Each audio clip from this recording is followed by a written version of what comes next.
I have to say, I feel so honored to be here with Marisa and with Deborah.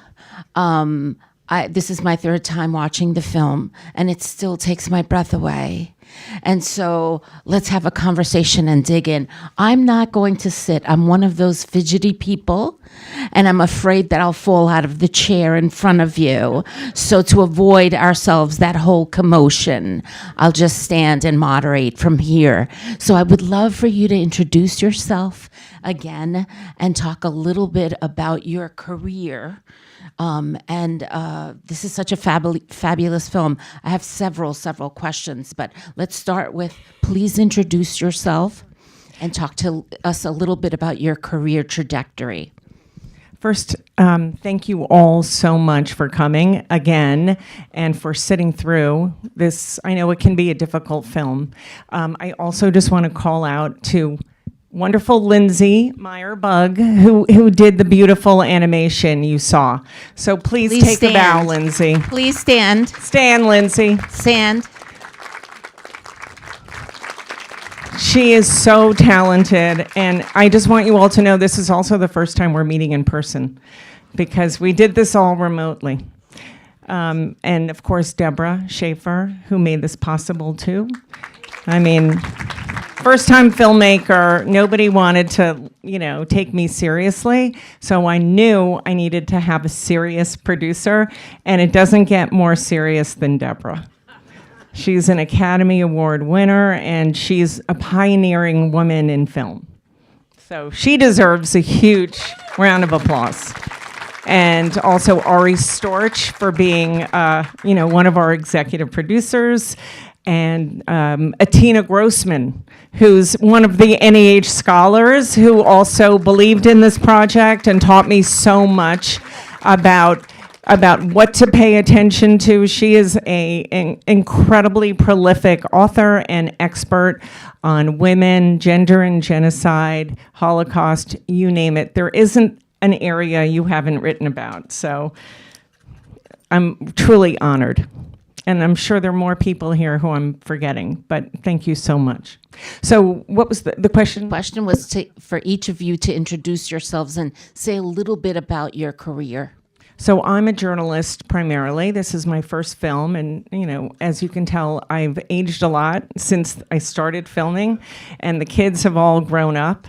But I started making this film 2011. It was like some of the first, towards the end of 2011. And it started with this crazy revelation that my mother, that there was a family secret that led me to believe my mother had this whole other identity. And suddenly there were so many aspects of her past that clicked, and that I realized I needed to go just find out for myself, never expecting it would lead to so much. So, having a journalistic background helped me research and helped me, just be undeterred and go to all these archives and investigate. And I've also done a lot of interviews, though I'd never interviewed a Holocaust survivor before. So, I guess I grew up with one, but I didn't even know. And every question I ever asked her went unanswered or not answered correctly. So when I finally found people who knew her, I was very determined. And it took me a long time because I had to earn their trust. And I'll leave it at that. Deborah, do you want to introduce yourself? And Deborah and I last night were at MoMA for another film that she executed. In that film, she executive produced it. But tell us a little bit about your career. I know, Cynthia, we're spending a lot of time together all of a sudden. I've been making documentary films for over 50 years, many human rights and women's films. It's a little unusual for me to have been a producer on someone else's film. I generally have made my own films, produced my own films, but just the way things had been going in my life and my work, and I had some time on my hands. And Marisa, as you can tell, is nothing if not very persistent. So she first called me and asked me if I would be interested in producing the film. I think it was during the pandemic, and I had a family member who was ill, and I had also just finished a film I was distributing a film that was here. The last time I was at Hamptons Doc Fest, maybe some of you saw a film called Queen of Hearts, Audrey Flack. And my partner on that film, Amy Sultan, is here. Wave, Amy. She's over here. She got out of her seat. Anyway, so about a year later, Marisa saw my name on another film I had helped a friend out, and it was a film at Doc NYC, and she said, I see your name, and are you available now, maybe? And, frankly, the film appealed to me. I saw the work Marisa had put together, some sample reels, and the story really, really appealed to me, and I can talk more about why that was maybe a little further in. I didn't realize that I had a personal connection to the story until much later on, that there was something that drew me to it. I guess there always is, something personal that draws you into these stories.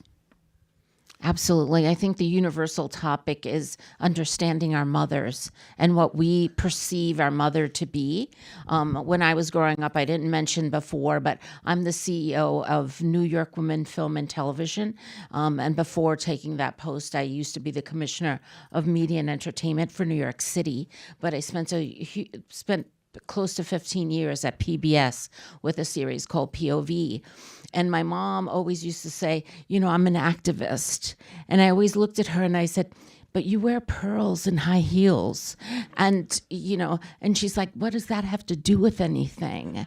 Like, what are you talking about? And when you mentioned girdles and high heels, I just thought, oh my God, you see your mother in a certain way, and you somehow don't think she had a past and doesn't necessarily have a future unless you're part of it, right? So wanted to talk to you a little bit about what was the pivotal moment where you said, I absolutely have to find out who she is. I mean, I will say growing up, I had an inkling. I knew she had secrets because, every question I would ask, the more pointed it got towards her childhood in Poland, it was always met with no more questions. So right away, that tells you she's hiding something.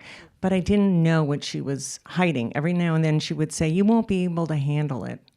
And I thought, okay. And that fueled a lot of childhood nightmares. So I did. I had a ton of childhood nightmares because I knew that somehow her life involved fleeing the Nazis. And I knew my grandmother was killed in Auschwitz. And I think when you're a kid and you grow up with Auschwitz in your home, even though she didn't personally own her own Holocaust story, it haunts you. And I did grow up in a home with a lot of atrocity footage. The books about the Holocaust were always there. So I knew, and also every holiday was, you should be happy that you're here because my cousins were killed. So there was this horror and this guilt, and I just wanted clarity, and I never got it. But all these years later, 20 years after she died, when this elderly relative had this slip of the tongue and told me that my mother had this hidden identity, I thought, aha, I'm not crazy. I know I'm right, and I want to get to the bottom of it. And journalistically, I kind of felt like a fraud because here I had done all these interviews. I worked for many magazines, and I did cover stories, mostly with celebrities. And, the first thing you say is, what's your name, and blah, blah, blah. And here I couldn't even answer the most basic question of what my mother's real name was. So I knew that was sort of the moment. I didn't know I was going to make a film. I would say the moment I saw the camp, and I realized this is history hiding in plain sight, and that it involved far more than my mother and me, I knew I had to make a move. I just felt like the look of this camp was nothing like Auschwitz and nothing like the footage I had seen that I think has become so seared in our psyches when we think of the Holocaust.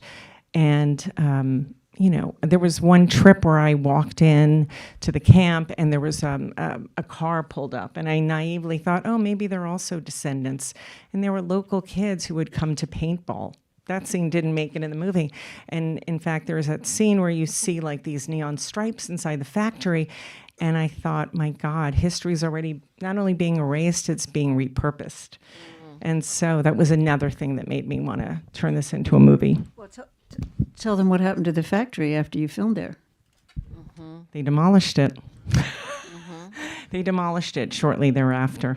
And as you saw those women across the street, one of them actually, the one who was cackling nervously, I know she doesn't come across well in that scene, but she actually helped me get that monument built. By monument, I mean like a kind of a board that tells a story. And, you know, the deputy mayor of the town said, you know, there are 10 camps. Why don't we just memorialize all these camps and honor all these victims? And I said, perfect.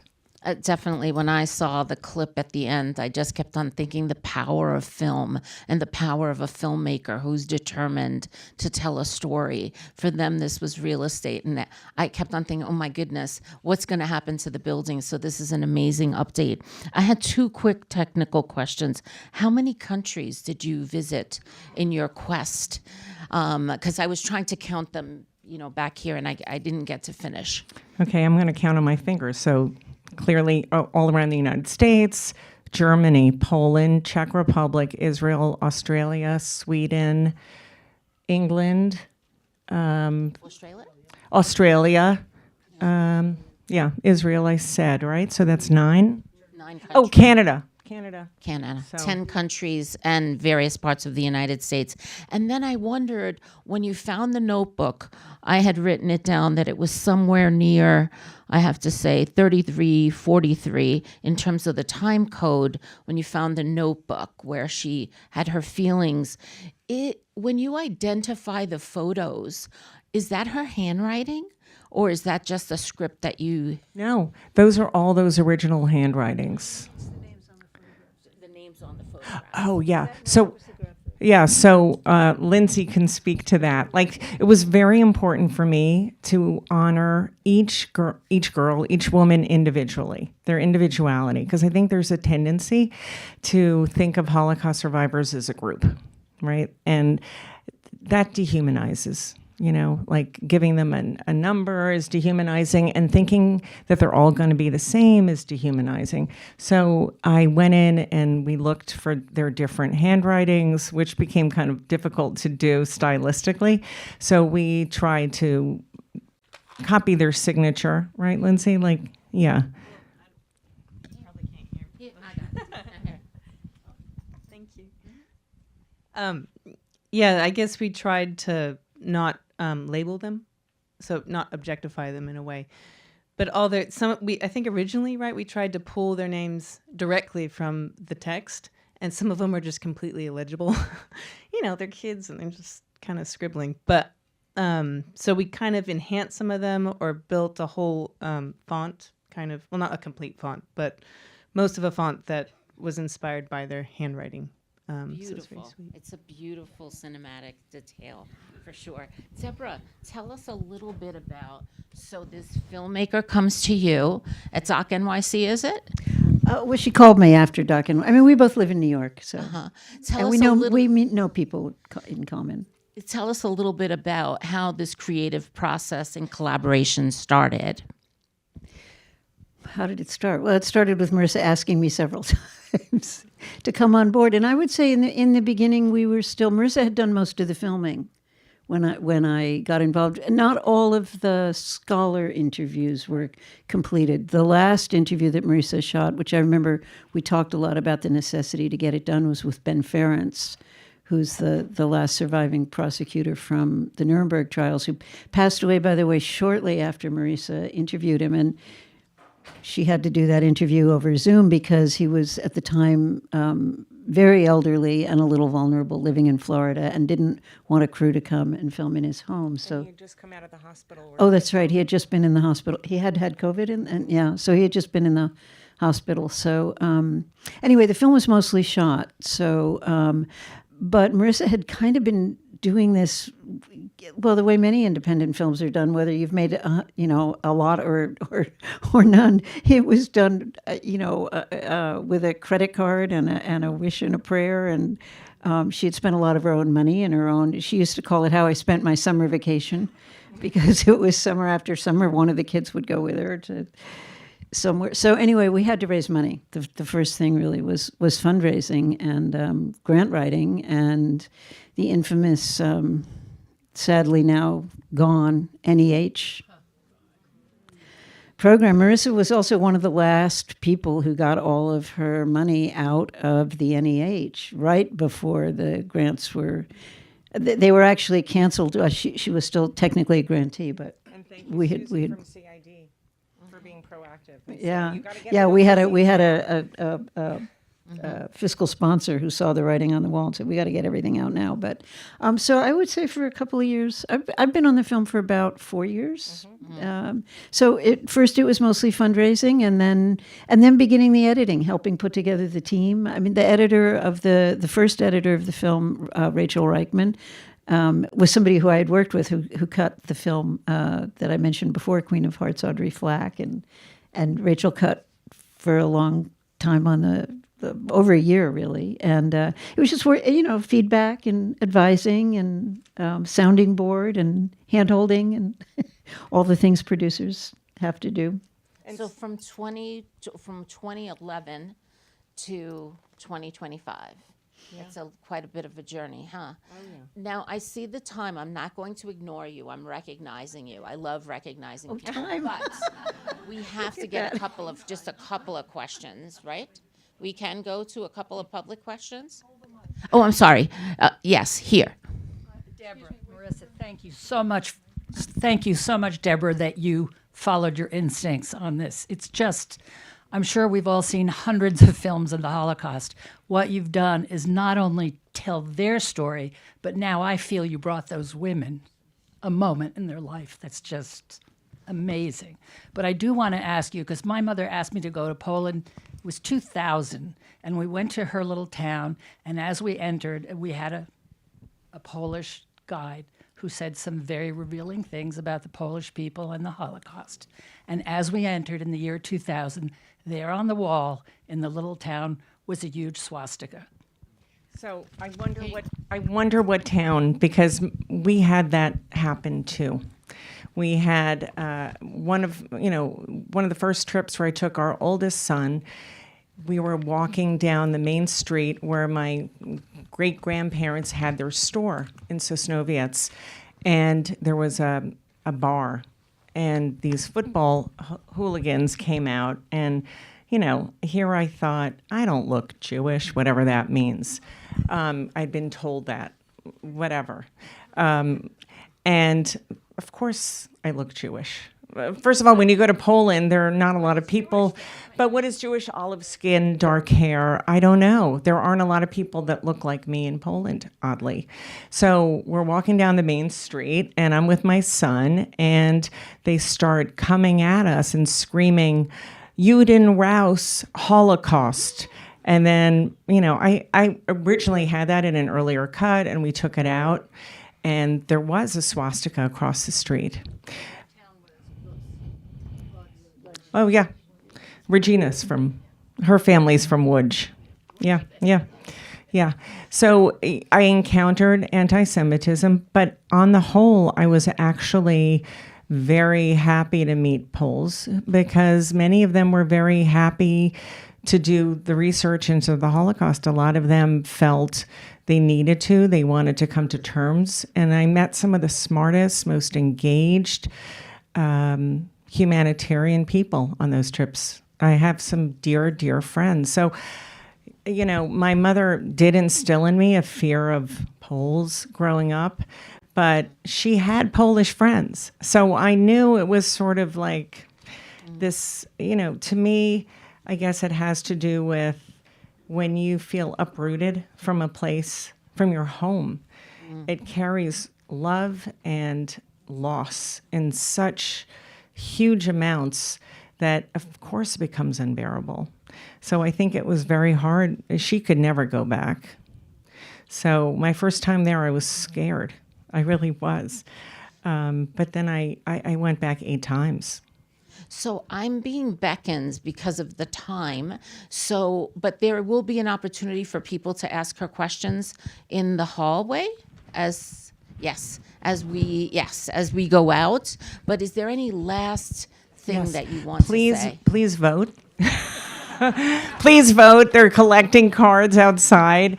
The film needs all the love it can get. We're still trying to pay for some of those archival footage and shots because it was really hard to get any shots of women during the Holocaust, let alone of these obscure women's camps, as Lindsay can attest.